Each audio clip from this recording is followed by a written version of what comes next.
6월 1일 하늘에서 내리는 일용할 양식 하나님의 말씀은 창세기 50장 1절에서 3절까지 말씀입니다.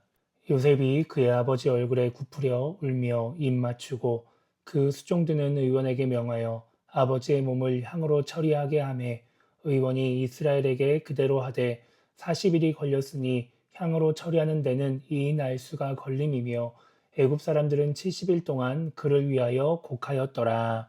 아멘. 오늘 우리가 읽은 말씀은 야곱의 죽음 그 이후의 일을 기록하고 있습니다.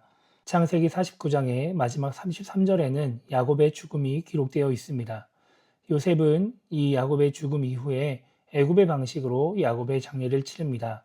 그래서 2절을 보면 요셉은 애굽의 의사에게 야곱의 시신을 향으로 처리하게 합니다. 그러니까 부패를 늦추기 위한 일이었을 것입니다.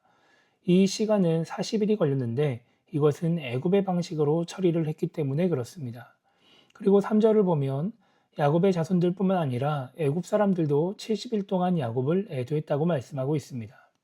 그 이후에 나오는 말씀에는 요셉이 야곱이 원했던 대로 야곱을 장사하기 위해 가나안 땅으로 간 모습이 기록되어 있습니다.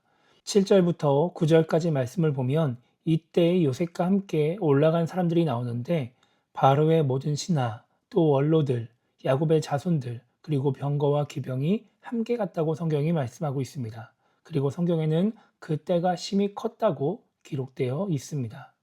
애굽 사람들이 야곱을 위해 70일을 애도하고 또 많은 사람들이 야곱을 장사하기 위해 가나안 땅으로 간 이유는 요셉 때문입니다. 요셉이 애굽의 은인이었기 때문에 애굽에서 존경받고 사랑받는 사람이었기 때문에 지금 슬픔에 빠진 요셉을 위로하기 위해 야곱을 애도하고 이 절차에 함께 참여하는 것입니다. 우리는 예수님을 믿는 사람은 죽는 순간 천국에 간다고 믿습니다. 죽는 순간 사후세계로 넘어가는 것입니다. 그렇기 때문에 장례를 치르는 기간에는 이미 고인이 천국에 있을 것이기 때문에 죽은 자를 위해, 고인을 위해서 우리가 무언가를 하지 않습니다. 고인을 위해서 무언가를 하지 않음에도 불구하고 장례를 치르는 이유는 고인을 기억하고 또 슬픔에 빠져 있는 유가족을 위로하기 위함입니다. 고인의 죽음으로 인해 슬픔에 빠져 있는 자기 자신을 그리고 유가족을 위해서 장례를 치르게 되는 것입니다. 그러니까 기독교의 장례는 세상을 떠난 고인을 위해서 치르는 것이 아니라 이 땅에 남아있는 자를 위한 시간인 것입니다. 이것은 하나님의 관심도 마찬가지입니다. 하나님도 이미 이 세상을 떠난 고인보다 이 땅에 남은 자들에게 관심을 갖고 계십니다. 그리고 이것은 장래에만 해당되지 않습니다. 모든 부분에서 하나님의 관심은 이 땅에서 살아가는 사람들, 특히 약하고 낮은 자리에 있고 고통과 아픔 가운데 있는 사람들을 향해 있습니다. 그렇기 때문에 하나님을 믿는 우리도 하나님이 관심을 갖고 있는 사람들에게 관심을 가져야 하는 것입니다. 복음을 전해서 구원받도록 하는 것뿐만 아니라 슬픔에 빠져 있는 사람들, 고통과 아픔 가운데 있는 사람들이 우리를 통해 위로받고 힘을 얻도록 해야 하는 것이죠. 우리는 하나님이 사람을 통해 역사하신다는 말을 많이 사용합니다. 그리고 그 역사하신다는 것이 엄청난 일을 이루는 것이라고 생각할 때가 많이 있습니다. 그런데 슬픔과 아픔 가운데 있는 자들을 위로하여 힘이 나게 하는 것도 하나님이 사람을 통해 역사하시는 것입니다. 우리는 그런 행동을 통해서 하나님의 사랑을 전달하는 것이죠. 오늘은 주일입니다. 한 주 동안 바쁘고 힘든 삶을 살다가 교회에 나온 교우들을 만나는 날입니다.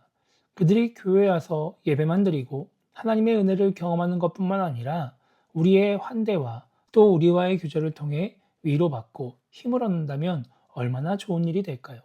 그렇게 또 그들이 다시 한 주를 살아갈 힘을 얻게 된다면 우리는 하나님의 사랑을 잘 전달한 그런 사람이 되지 않을까 하는 생각을 해보게 됩니다.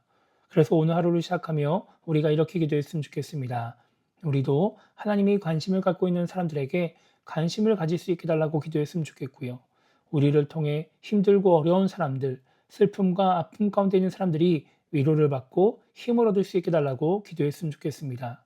그렇게 오늘 하루 우리가 하나님의 사랑을 전달하는 그런 축복의 통로가 될 수 있게 해달라고 기도하며 오늘 하루를 시작했으면 좋겠습니다.